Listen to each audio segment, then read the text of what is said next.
দুনিয়া জমিনে অনেক মানুষকে আপনি দেখতে পাবেন তাদের অন্তরটা এমনভাবে শক্ত হয়ে গেছে, একজন মানুষ ওই অপর মানুষকে হত্যা করতেও কোনটা বোধ করছে না, আছে না নাই? কথা বলছেন না কেন? আমরা যখন একটা গরু জবাই করি, যদি ওটা হালাল আল্লাহর পক্ষ থেকে, কুরবানি যেদিন হয় একের পর এক যখন সাইজ করি না, সত্যি অন্তরটা পাষাণ মতো হয়ে যায়। যখন একটা ইমাম, একটা মাওলানা যখন একসঙ্গে 20টা 25টা গরু জবাই করে, তার অন্তরটা কতটা শক্ত করতে হয় বাপ। একটা জীবের উপরে ছুরি চালানো অত সোজা? সেটা আল্লাহর পক্ষ থেকে জায়েজ আছে, সেই জন্য মনের দিক থেকে একটু তৃপ্তি পায়। কিন্তু আমার আল্লাহ পাক রব্বুল আলামিন মানুষকে মার্ডার করা এটা তো হারাম করেছেন, ঠিক না বেঠিক? জোরে বলুন। কিন্তু অনেক মানুষ দেখবেন অর্থের লোভে দুনিয়ার জমিনে তাদের স্বার্থ সিদ্ধির লাভের জন্যে, দুনিয়ায় তাদের গদি টিকাবার জন্যে ভাই হয়ে একজন মুসলমান হয়ে আর একজন মুসলমানকে হত্যা করছে, একবারও চিন্তা করে না, আছে না নাই? জোরে বলেন। শক্ত, তাদের অন্তরটা শক্ত হয়ে গেছে, পাথরের চেয়েও শক্ত। কেন? আমার আল্লাহ কোরআনের ভিতরে জানিয়েছে, ওয়া ইন্না মিনাল হিজারতি লামা ইয়াতাফাজ্জারু মিনহুল আনহার। দুনিয়ার জমিনে এমন অনেক পাথর রয়েছে যে পাথর থেকে পানি নির্গত হয়। ওয়া ইন্না মিনহা লামা ইয়াশাক্কাকু ফায়াখরুজু মিনহুল মা ওয়া ইন্না মিনহা লামা ইয়াহবিতু মিন খাশিয়াতিল্লাহ। এ নওজোয়ান তরুণেরা, দুনিয়ার জমিনে এমন কিছু পাথর রয়েছে যে পাথর থেকে পানি বার হয়, যে পাথর, কিছু পাথর রয়েছে যারা আল্লাহর ভয়তে ভেঙে চূর্ণ বিচূর্ণ হয়ে যায়। এ নওজোয়ান তরুণেরা, পাহাড় থেকে যে ঝর্ণার পানিটা নেমে আসে, ওই পানিটা অন্য কোনো পানি নয়, ওই পানিটা হলো পাহাড়ের কান্নার পানি। জোরে বলুন সুবহানাল্লাহ। আমার আল্লাহ সূরা বাকারার ভিতরে পাথরের বর্ণনা দিয়েছেন, কিছু পাথর ফেটে পানি বার হয়ে যায়। হে নওজওয়ানেরা, কিন্তু দুনিয়া জমিনে এমন কিছু মানুষ রয়েছে, শক্ত দিনের মানুষ, এমন শক্ত দিনের মানুষ, তাদের অন্তর কখনো নরম হয় না। মানুষকে হত্যা করে দেয়, টাকার লোভে, অর্থের লোভে ভাইকে হত্যা করে দেয়, বুড়ি মা বুড়ি বাপকে তারা ঘর থেকে বার করে দেয়। তাদের অন্তর এতটা শক্ত হয়ে গেছে, এই সমস্ত কাজ করতে তাদের কোনো রকম বাধা বিঘ্ন সৃষ্টি হয় না। এ নওজোয়ান তরুণেরা, আপনাদের ভিতরে যদি কারোর এই অন্তরটা শক্ত হয়ে যায়, এই অন্তরটাকে উর্বর করবার জন্য, নরম করবার জন্য আমার মদিনাওয়ালা একটা পন্থা বলেছেন, বলবো কি?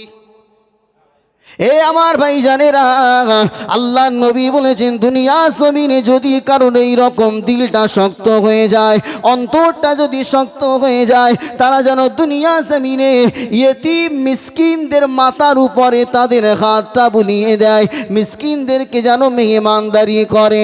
আমার আল্লাহ এর ওসিলা করে তাদের অন্তরটা নরম করে দেবে। জোরে বলুন সুবহানাল্লাহ। এ নওজোয়ান তরুণেরা, আম্মা জানা আয়েশা সিদ্দিকা রাদিয়াল্লাহু তাআলা আনহার কাছে একজন মহিলা গিয়ে বললেন, ও আমাদের আম্মা জান, ও আমাদের আম্মা জান, আমার অন্তরটা বড় শক্ত হয়ে গেছে, আমার অন্তরটা এত শক্ত হয়ে গেছে কোনো রকম নরম হয় না। কিভাবে আমার অন্তরটা নরম করতে পারি? আমার আপনার আম্মা জান হযরত আম্মা জান আয়েশা সিদ্দিকা রাদিয়াল্লাহু তাআলা আনহা বলেছিলেন, হে আমার বোন, তুমি যদি তোমার অন্তরটাকে নরম করতে চাও, তাহলে বেশি বেশি বেশি করে কবরের কথা তুমি স্মরণ করবে।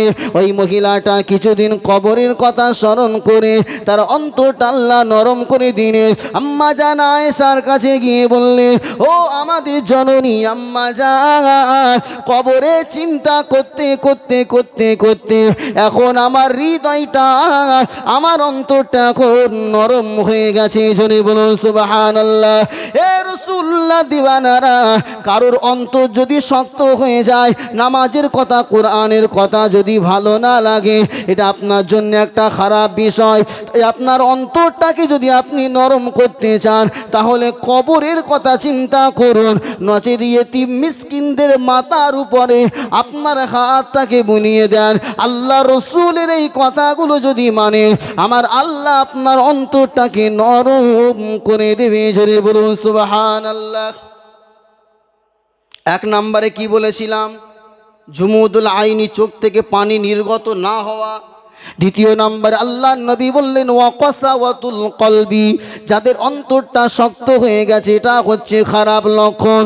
তৃতীয় নাম্বারে আল্লাহ নবী বললেন ওয়াহুব্বুদ দুনিয়া, যাদের ভিতরে দুনিয়ার মোহাব্বত ঢুকে গিয়েছে, ওই মানুষটা হলো খারাপি। যার ভিতরে দুনিয়ার মোহাব্বত ঢুকে গেছে, ওই লোকটার লক্ষণটা খুবই, জোরে বলুন, খারাপ। দুনিয়ার মোহাব্বত থাকা ভালো, দুনিয়ার মাল মোহাব্বত, মালের টাকা পয়সা ধন দৌলতের মোহাব্বত থাকা ভালো, কিন্তু আখেরাতের তুলনায় বেশি যেন, জোরে বলুন, না হয়। মানুষ যা কিছু করে সব লোভ লালসা তাড়নাই করে ফেলে।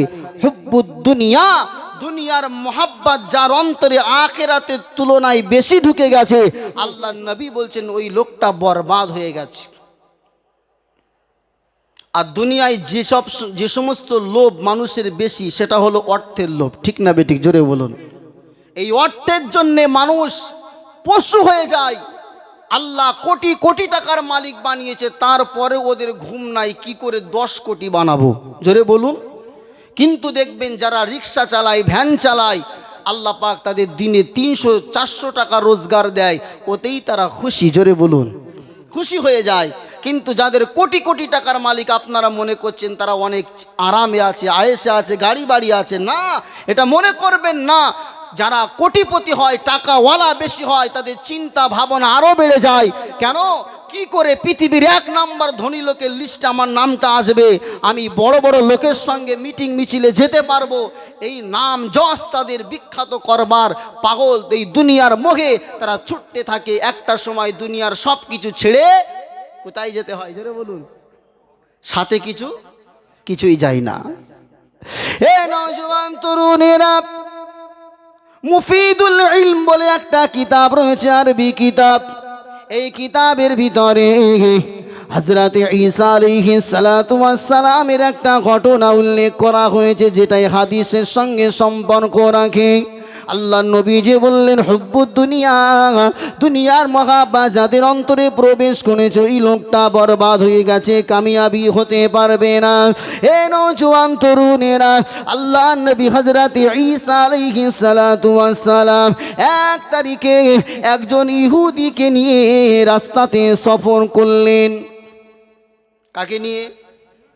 ইহুদিকে নিয়ে। ইহুদি আর নাসারা, একটু বলে দিই নাহলে আপনাদের অসুবিধা হবে বুঝতে।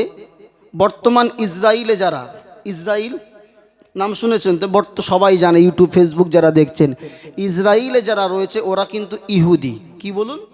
ইহুদি। আর ইহুদিরা ওরা হচ্ছে খুব বজ্জাত, খুব জঘন্য মানে চরিত্রের মানুষ ওরা। কেন? আল্লাহ পাক রব্বুল আলামিন ওদের বিষয়ে কোরআনের ভিতরে বলেছেন ওয়ায়াকতুলুনান নাবিয়্যিনা বিগাইরিল হক। একটা দুটো নয়, আল্লাহ পাক এখানে জামার সিগা ব্যবহার করেছেন। একাধিক নবীকে তারা নাহাকভাবে হত্যা করেছে। জোরে বলুন নাউজুবিল্লাহ। একটা দুটো নবীকে নয়, নাবিয়্যিন। আল্লাহ এখানে জামা, আল্লাহ পাক বহু বচন শব্দ ব্যবহার করেছেন। অনেক নবীকে তারা নাহাকভাবে হত্যা করেছেন, কোনো দোষ ছিল না। এমনকি এই ইহুদির বাচ্চারাই আমার আপনার নবী মদিনাতুল মুনাওয়ারায় যিনি শুয়ে আছেন, মদিনাওয়ালাও কেউ জানে মারবার প্রয়াস চালিয়েছিল, আমার আল্লাহ জিবরিল আমিন দ্বারা আমার নবীকে হিফাজত করেছিল। জোরে বলুন সুবহানাল্লাহ। ইহুদি এরা নিজেকে মুসা নবীর উম্মত বলে দাবি করে। কার নবী? কোন নবীর? মুসা নবীর উম্মত বলে দাবি করে। ওরা মুসা নবী ছাড়া অন্য কাউকে আর, জোরে বলুন, মানবে না। এটা করলে কি হবে? কথা বলছেন না কেন? আরে মুসা নবীও যদি আমার নবীর যুগে আসতো, মুসা নবী নবুয়াত ছেড়ে দিয়ে আমার নবীর উম্মত, আমার নবীর তাবেদারি করতো। জোরে বলুন সুবহানাল্লাহ। আর তুমি নবী মুসার উম্মত হয়ে আমার নবীকে মানবে না, অথচ তুমি ইহুদি বলে দাবি করবে, আহলে কিতাব বলে দাবি করবে, তুমি জান্নাত কখনো পাবে না। কেন? দুনিয়ার সমস্ত নবী রাসূল যারা দুনিয়াতে এসেছেন, আমার নবী যে আসবেন তার আগমনের শুভ বার্তা দিয়ে গেছেন। জোরে বলুন সুবহানাল্লাহ। আমার নবী শুধু আমার আপনার নবী নয়, আমার নবীকে আল্লাহ পাক রব্বুল আলামিন সাইয়্যিদুল আম্বিয়া ইমামুল আম্বিয়া করেছিলেন। মক্কাতুল মুআজ্জামা থেকে নিয়ে আল্লাহর রাসূলকে বাইতুল মুকাদ্দাসে, আল্লাহ জেরুজালেমের ওই মসজিদে নিয়ে গিয়ে বাইতুল মুকাদ্দাসে হযরত জিবরিল আমিন মারফত খবর পাঠিয়ে আল্লাহর রাসূলকে ইমামতি জায়গাতে দাঁড় করিয়ে দিয়ে সমস্ত নবীকে মুক্তাদি বানিয়ে আল্লাহর রাসূলের পিছনে দাঁড় করিয়ে আল্লাহর রাসূলের ইমামতিতে তারা নামাজ পড়িয়ে আল্লাহ প্রমাণ করিয়েছিলেন, হাবিব আপনি শুধু আপনার উম্মতের জন্য নয়, আমি আল্লাহ বললাম আপনি তামাম নবীদেরও ইমাম। জোরে বলুন সুবহানাল্লাহ। হযরতে মূসা আলাইহিস সালাতু ওয়াস সালামকে যারা মানে তাদেরকে ইহুদি বলা হয়। ওদের সব ভালো বলবো না, সব খারাপ, কিন্তু তার ভিতরে সবচাইতে নিকৃষ্টতম জঘন্যতম ওদের আকীদা হলো, আল্লাহ কোরআনের ভিতরে বলেছেন অকালাতিল ইয়াহুদ উযাইরুন ইবনুল্লাহ অকালাতিন নাসারুল মাসীহ ইবনুল্লাহ। এ নওজোয়ান তরুণেরা, দুনিয়ার জমিনে যারা ইহুদি ওদের আকীদা হলো উযাইর বলে একজন নবী ছিল, ওই নবী নাকি আল্লাহর পুত্র। জোরে বলুন নাউযুবিল্লাহ। আর দুনিয়ার জমিনে যারা নাসারা অর্থাৎ খ্রিস্টান ওদের আকীদা হলো অকালাতিন নাসারাল মাসীহ ইবনুল্লাহ, হযরত ঈসা আলাইহিস সালাতু ওয়াস সালাম আল্লাহর পুত্র। জোরে বলি নাউযুবিল্লাহ। বরং খ্রিস্টানরা বলে লাকাদ কাফারাল্লাযীনা ক্বালু ইন্নাল্লাহা সালিসু সালাসা। ওদের তিনটে খোদা, একটা হলো আল্লাহকে মানে, দ্বিতীয় নাম্বার মা মারিয়াম আল্লাহর স্ত্রী। জোরে বলুন নাউযুবিল্লাহ। আরেকজন হযরত ঈসা হচ্ছে আল্লাহর ছেলে। জোরে বলবেন না নাউযুবিল্লাহ। যেহেতু ঈসা নবীর বাপ ছিল, কথা বলছেন না কেন, বাপ নাই, মা মারিয়ামের পেট থেকে এসেছেন, তাই ওরা বলে যে আল্লাহর স্ত্রী হচ্ছে মারিয়াম আর আল্লাহর ছেলে হলো ঈসা। তো তারা তিনটে খোদাকে মানে। ইন্নাল্লাহা সালিসু সালাসা, সালিসুন শব্দের মানে হলো তিন, আল্লাহকে না আরো তিনজনকে খোদা বলে। জোরে বলুন নাউযুবিল্লাহ। তো ইহুদি ঈসা নবীর সঙ্গে সফর করছে, কার সাথে? ইহুদি, কিন্তু ওর মনে কিন্তু ঈসা নবীকে মোহাব্বত ভালোবাসা নাই, মুনাফিক টাইপের। কথা বলছেন না কেন? ঈসা নবীর সঙ্গে সফর করতে করতে আল্লাহ পাক রব্বুল আলামিনের আদেশে ওই ইহুদিকে পরীক্ষা করবার জন্যে হযরতে ঈসা আলাইহিস সালাতু ওয়াস সালাম তার কাছে তিনটে রুটি রেখে দিলেন। কয়টি? তিনটি। যখন ক্ষুধা লাগবে সফররত অবস্থায় রাস্তায় তখন খাবে। কিতাবের ভিতরে লেখা আছে আল্লাহ নবী হযরত ঈসা আলাইহিস সালাতু ওয়াস সালাম সফররত অবস্থায় কিছু দূর যেতে না যেতে ওই ইহুদি হযরত ঈসা আলাইহিস সালাতু ওয়াস সালামের অগোচরে তার অনুমতি না নিয়ে চুরি করে একটা রুটি খেয়ে ফেললো। এ নওজোয়ান তরুণেরা, হযরত ঈসা আলাইহিস সালাতু ওয়াস সালাম যখন রুটি দেখতে পেলেন তিনটের ভিতরে একটা কমে গেছে, রুটি কোথায় গেল? হযরতে নবী ঈসা ইহুদিকে ডেকে বলল, হে আল্লাহর বান্দা, বলো বলো রুটি কি তুমি খেয়ে নিয়েছো?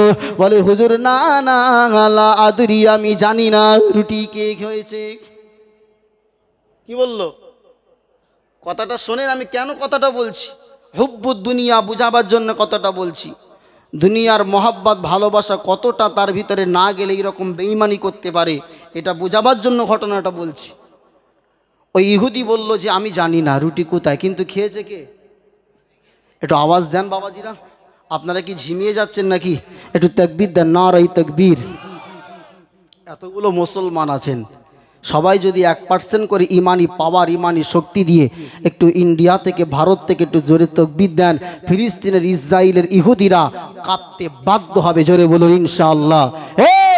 মুসলমান এরা হচ্ছে ব্রাহ্মের জাত, মুসলমান কাপুরুষের জাত নয়।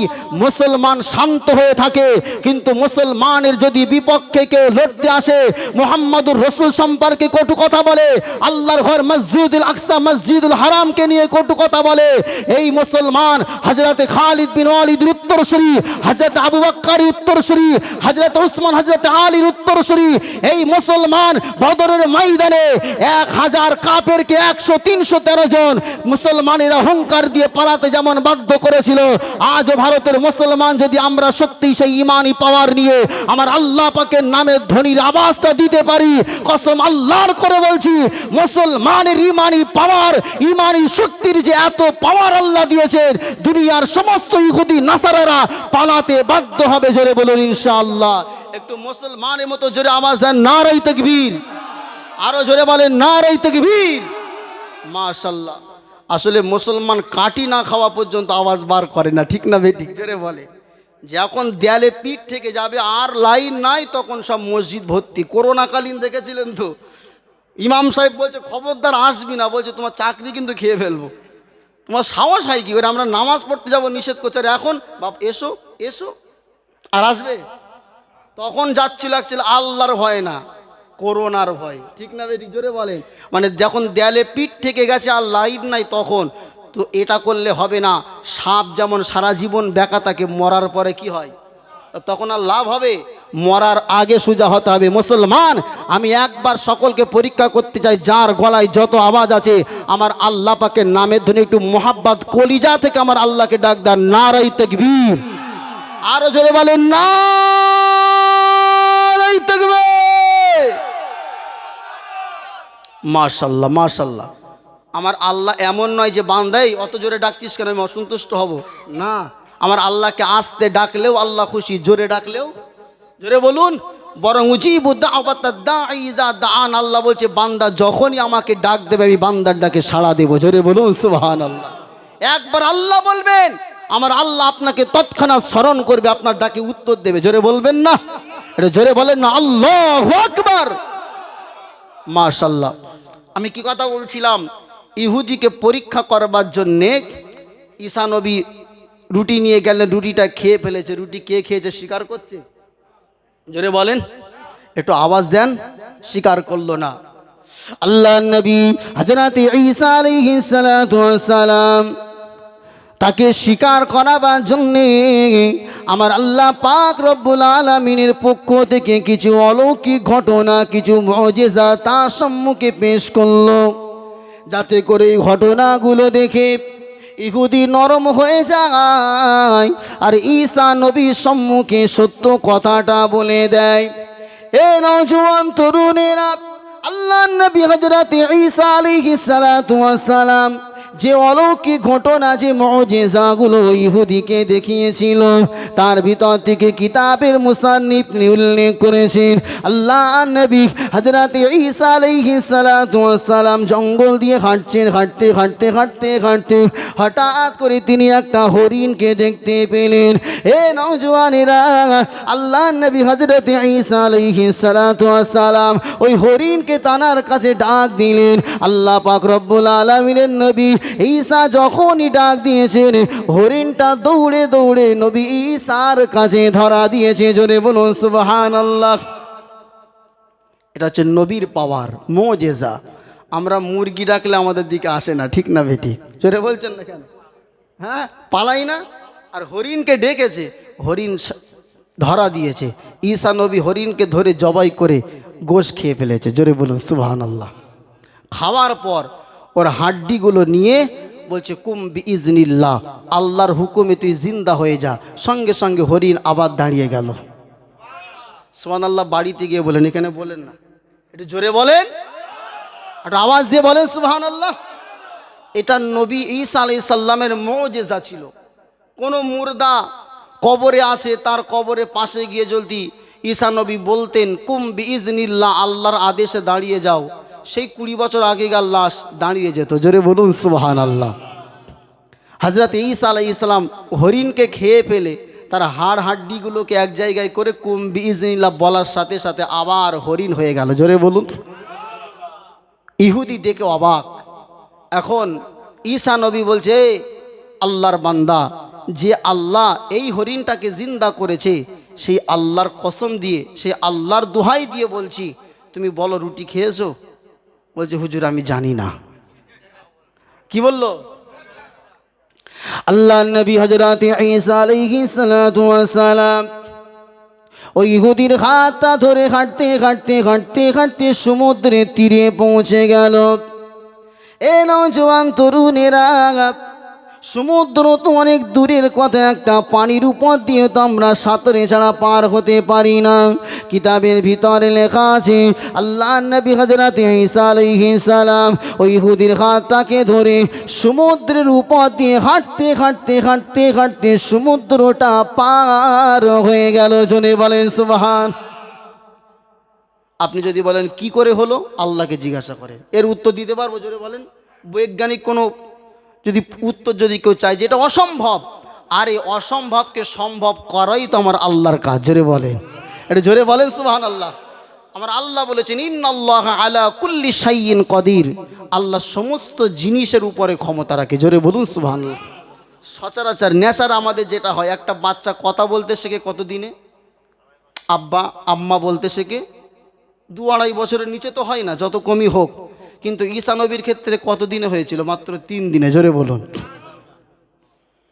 মারিয়ামকে যখন সকলে দোষ দিতে লাগলো তোমার মা ব্যভিচার করেছে, মা মারিয়াম ওই শিশু নবী ঈসার দিকে আঙুল দিয়ে ইশারা করলো, বললো ও কি করবে? ফাআশারাত ইলাই ক্বালু কাইফা নুকাল্লিমু মান কানা ফিল মাহদি সাবিয়্যা। তখন ঈসা নবী দোলনাতে শুয়ে আছে, আর ফাআশারাত ইলাই, মা মারিয়াম সন্তানের দিকে ইশারা করলো যে আমি কি দোষ করেছি না করেছি আমার সন্তান বলে দেবে। তো লোক বলছে এই ছোট্ট ছেলে কি বলবে? ঈসা নবীর জামানকে আল্লাহ 3 দিনে খুলে দিলেন। ক্বালা ইন্নী আব্দুল্লাহ, তিনি বললেন যে আমি হচ্ছে ঈসা আল্লাহর বান্দা। জোরে বলেন, এটা চিল্লে হবে না সুবহানাল্লাহ? আর একটা বাচ্চা কতদিনে কথা বলতে শেখে, কিন্তু আল্লাহর কুদরতি ক্ষমতায় ওদের জবাব দেওয়ার জন্য তিনি বললেন ক্বালা ইন্নী আব্দুল্লাহ আতানিয়াল কিতাবা ওয়াজআলানি নাবিয়্যা। শুধু আব্দুল্লাহ আমি আল্লাহর বান্দা এটা নয়, আমি একজন আল্লাহর নবী এবং আমাকে আল্লাহ কিতাবও দেবে। জোরে বলুন সুবহানাল্লাহ। তো ঈসা নবী পানির উপর দিয়ে হেঁটে চলে গেলেন, সমুদ্র পার হয়ে গেলেন। এই ইহুদি তো দেখো অবাক যে আল্লাহ আমাকে তোমাকে পার করলো, সে আল্লাহ দুহাই দিয়ে বলো রুটি তুমি খেয়েছো? বলে হুজুর লা আদরি, আমি জানি না। ঠিক আছে চলো, মরুভূমিতে চলে গেল। কোথায়? আমি আপনাকে বুঝাচ্ছি হুব্বুদ দুনিয়া। মনে আছে রাসূলুল্লাহ হাদিস বুঝাচ্ছিলাম, 4টে লক্ষণ, তার ভিতরে 2টো হয়ে গেছে, 3 নম্বর চলছে। এ নওজোয়ান তরুণেরা, এ রসুলের আশিকেরা, আল্লাহ নবী হযরত ঈসা আলাইহিস সালাম মরুভূমিতে যাওয়ার পরে কিছু বালু হাতের ভিতরে তুলে নিলেন। নেওয়ার সাথে সাথে আল্লাহর হুকুমে আল্লাহর কাছে দোয়া করলেন, আল্লাহর আশ্রয় নিয়ে বললেন হে আমার হাতের বালু, আল্লাহর হুকুমে তুমি স্বর্ণ হয়ে যাও। হয়ে গেল। জোরে বলেন সোনা। সোনা হাতের বালি সোনা হয়ে গেল। আর হলো তো হলো 3 পিস, 3টে টুকরা হয়ে গেল। কটা? 3 টুকরা। এ নওজোয়ান তরুণেরা, আল্লাহ নবী হযরত ঈসা আলাইহিস সালাতু ওয়াস সালাম একটা স্বর্ণের টুকরাটা নিজের কাছে রাখলেন, আর একটা স্বর্ণের টুকরা বললেন আল্লাহর বান্দা এটা তুমি নিয়ে নাও। আর একটা স্বর্ণের টুকরা বেশি অবশিষ্ট রয়েছে। আল্লাহ নবী ঈসা বললেন এই স্বর্ণের টুকরোটা ওই ব্যক্তির যে রুটি খেয়েছে। বলছে হুজুর আমি। এই কথা বুঝতে পেরেছেন? আমার কথা ক্লিয়ার? হুজুর আমি সেই ব্যক্তি। এতক্ষণ স্বীকার করেছিল, জোরে বলছেন না কেন? বলছে এই স্বর্ণের টুকরাটা তার জন্যে যে রুটি খেয়েছে তার। বলছে হুজুর রুটি আমি খেয়েছিলাম, আমাকে দিয়ে দেন। আল্লাহ নবী হযরত ঈসা আলাইহিস সালাম বললেন স্বর্ণ আমার কোনো দরকার নাই। হে হতভাগা কপাল ফাটা, এই নে তোর সোনা, কিন্তু তুই আমার সঙ্গে আর থাকতে পাবি না। আমি তোকে ছেড়ে দিলাম, আমি আমার সঙ্গে আর তোকে নিয়ে যেতে পারবো না। আল্লাহ নবী হযরত ঈসা আলাইহিস সালাতু ওয়াস সালাম ওই ইহুদির হাতে 3টা স্বর্ণের টুকরা দিয়ে নবী চলে গেলেন। কিছু দূর যেতে না যেতে 2 জন ডাকাতের দল ময়দানে এসে হাজির হয়ে গেল। আসার পরে তাদের স্বর্ণের টুকরা হাত থেকে নিয়ে নেবে, এমনকি তাকে জানে হত্যা করে ফেলবে। আল্লাহর ওই বান্দা ইহুদি বলল ও ভাইরা আমাকে জানে মারবেন না, আমাকে মেরে ফেলবেন না, চলেন না আমরা এই স্বর্ণের টুকরা 3 জন 3টা একটা করে ভাগ করে নিই। আমাকে জানে মারবেন না, সবাই মিলে ভাগ করে নি। ঠিক আছে, সবাই মিলে ভাগ করে নেওয়া হবে। খিদা লেগেছে, তাদের ভিতর থেকে একজনকে বলল যা তুই খাবার কিনে নিয়ে আয়। একজন খাবার কিনতে গিয়ে চিন্তা করলো আমি যদি এই খাবারের ভিতরে বিষ মিকে দুটোরে মারতে পারি তো তিনটে দলাই আমার হবে। দুনিয়া, হুব্বুদ দুনিয়া, মহাব্বত, ভালোবাসা, কি লোভ দেখেন। দোকানে গিয়ে খাবারের ভিতরে বিষ মিশিয়েছে, আর এরা দুটো চিন্তা করেছে ওকে যদি মারতে পারি তাহলে একটা অন্তত আমাদের 1.5 করে তিনটে হবে। তো ঠিক আছে আসুক। ও নিয়ত করেছে দুটোরে মারবার, এরা দুটো চিন্তা করেছে ওকে মারবো। কিসের জন্য জোরে বলেন, কথা বলেন? স্বর্ণের জন্যে, দুনিয়ার মহাব্বত। আব্বাজান ভাইজানেরা, এ নওজওয়ানেরা, তরুণেরা, ওই যুবক দোকান থেকে খাবার কিনে খাবারের সঙ্গে বিষ মিশ্রিত করে মিশিয়ে নিয়ে সেই যুবকদের হাতে দিল। ওই যুবক দুটো না জানার কারণে খাবারটা যখনই খেয়েছে, খাবার খাবার আগে ওই যে খাবার এনেছিল তাকে হত্যা করে ফেললো। হত্যা করার পরে মহা আনন্দে মহা সুখে ওই খাবারটা খাবার সাথে সাথে, বিষ মাখানো খাবারটা খাওয়ার সাথে সাথে তিনজনই দুনিয়া থেকে বিদায় নিয়ে চলে গেল। স্বর্ণের টুকরা জমিনের উপরে গড়াগড়ি খায়। আল্লাহ নবী সেই রাস্তা দিয়ে আবার হাঁটতে হাঁটতে হাঁটতে হাঁটতে এসেছে। আসার পরে আল্লাহ নবী হযরত ঈসা আলাইহিস সালাতু ওয়াস সালাম দেখতে পেলেন ওই স্বর্ণের তিনটা টুকরা পড়ে রয়েছে, আর তিনজন যুবক ওই মরুভূমিতে পড়ে রয়েছে। আল্লাহ নবী ঈসা বলল, হায়রে দুনিয়া, হায়রে দুনিয়া, তোকে পাওয়ার জন্যে মানুষ কত চেষ্টা করলো, কিন্তু অবশেষে তুই দুনিয়াতেই পড়ে রইলি।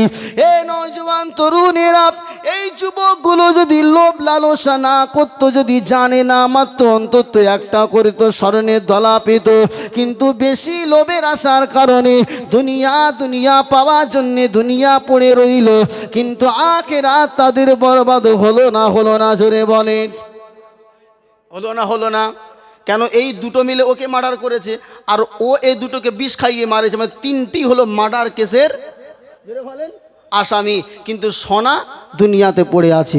আমার আব্বাজান ভাইজানেরা, অনেকে সারাটা জীবন অর্থের পিছনে লাগিয়ে দেয়, সারাটা জীবন নামাজ নাই, রোজা নাই, হজ নাই, যাকাত নাই।